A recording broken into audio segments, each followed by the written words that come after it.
Hi guys! Welcome back to another mini vlog. Ngayon nga ay araw ng Saturday at bukas nga ay kaarawan ng mga mother o Mother's Day at birthday din ng Lulong Carding.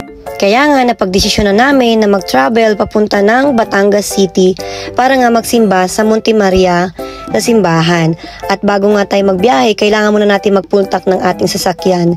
Ipupultak ka natin itong si Lucky at gano'n na rin si Belus. Dinala rin nga natin si Belus or si Blessy para nga sa gano'n ay hindi tayo siksikan. Para naman kung may mga bibilin tayo ay hindi tayo mahirapan sa ating pagbabiyahe. So dito nga sa Fortuner nakasakay ang Lulo, si Bilog at si Nicole, ako at si Papa Erwin. At ito nga ang ating nagas. So sa ating pagbabiyahe ay nakapaggas tayo ng mahigit 4,000 sa dalawang sasakyan. At fast forward nga guys, ito nga nagbabiyahe na nga kami papunta ng Monte Maria, Batangas para magsimba. So matagal na talaga namin tong planado, kaya lang lagi kami nabibisi kaya hindi natutuloy.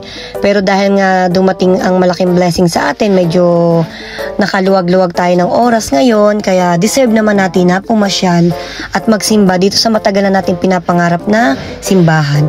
At nandito na nga kami guys sa Tagaytay at dito nga kami dadaan sa may Talisay o sa tinatawag nilang bitukang manok, yung paliko-liko talaga siya.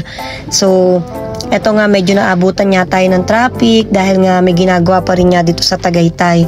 So yun nga guys, at gusto ko lang mag-thank you sa lahat ng mga solid supporters ko dito sa YT dahil nga finally ay makakatikim na ulit tayong sumahod dahil naabot natin yung limit na revenue ni YT. So ayan na nga guys, at nandito pa rin nga tayo sa biyahe.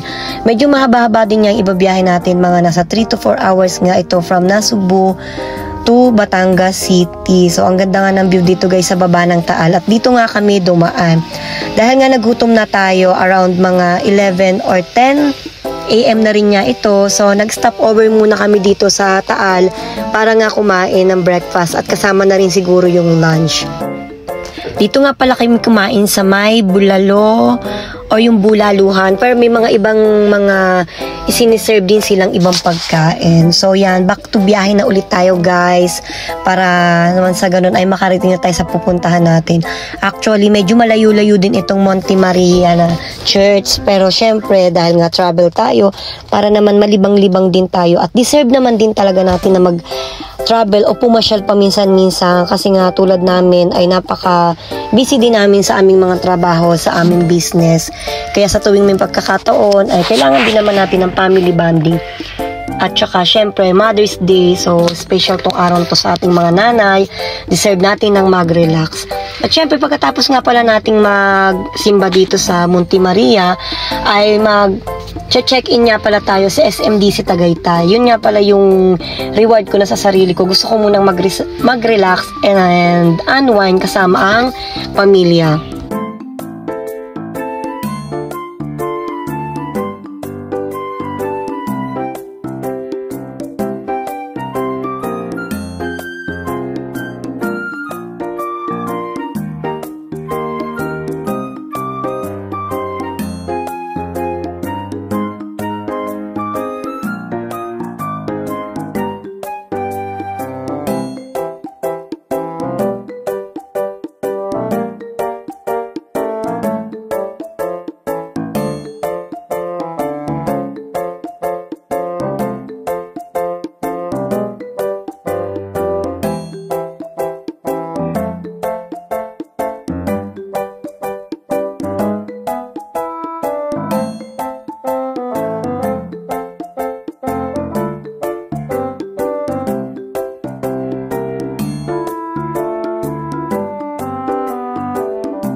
Tanaw na nga natin guys ang Monte Maria dito sa Batangas City at napakaganda nga ng mga tanawin dito at masasabi ko talagang napaka the best na galaan or pasyalan ang ganitong lugar lalo na nga't simbahan. Napakaganda guys at medyo maluwag din naman yung daan niya, hindi rin naman kami na traffic. So yan guys, finally at papasok na nga tayo dito sa area ng Monte Maria. Makakapagsimba na nga tayo after long time na pinagplanuhan nating makapunta dito. Ayan, thank you Lord. At ito nga yung kauna-unahang malayo-layong biyahe ni Lucky na kasama niya ang sister niya na si Blessy. So ayan guys, kung makikita nyo, dyan tayo pupunta sa Mama Mary niya na nasa taas. So I think magwo-walk lang tayo. At yan, nandito na nga tayo sa loob ng simbahan. Hindi na nga ako nakapag-video guys kasi nga syempre na-amaze kami at syempre nag-pray tayo dun sa loob, naging busy din tayo. At nag-ikot-ikot lang din kami dito sa loob ng Monte Maria. So iwan nga yung sasakyan dun sa baba kaya nag-walk lang kami papunta dito sa parking. So ayan guys, sa mga nagtatanong kung ilang oras ang biyahe papunta dito, siguro mga 3 to 4 hours yan. Sure, nandito na kayo from Nasugbu to Batangas City. Fast forward nga guys, ay ito nga ay alas 3 na ng hapon at na-late na nga tayo ng check-in dito sa SMDC. So yan nga, magre-register lang tayo para makapagpahinga na tayo at makapag-check-in na tayo sa ating unit. Kumuha nga pala ako guys ng 3 unit dito sa SMDC para hindi tayo siksikan at saka kinuha ko yung good for 4 packs lang talaga yung bawat isang unit.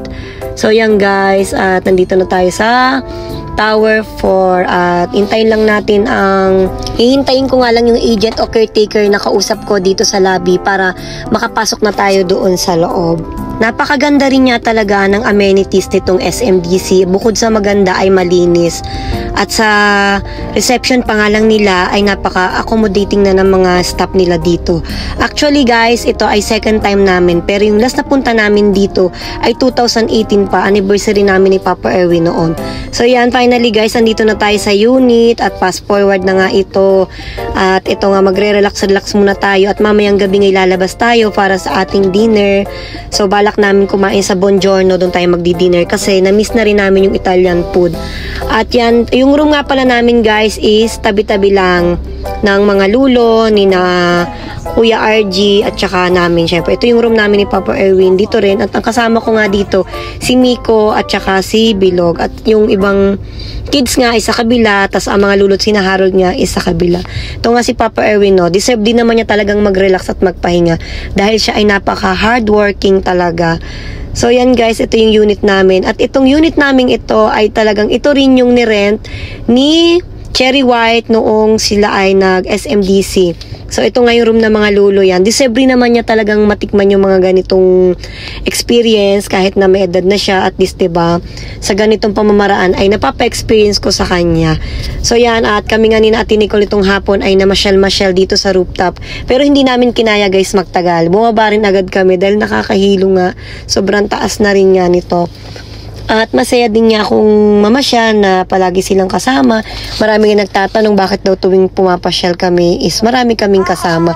So actually guys, mas masayang mamasyal na maraming kasama. Although sinasabi nila mas malaki ang gastos. Pero okay lang naman yun. Hindi naman palagi, di ba? Minsan-minsan lang naman ito.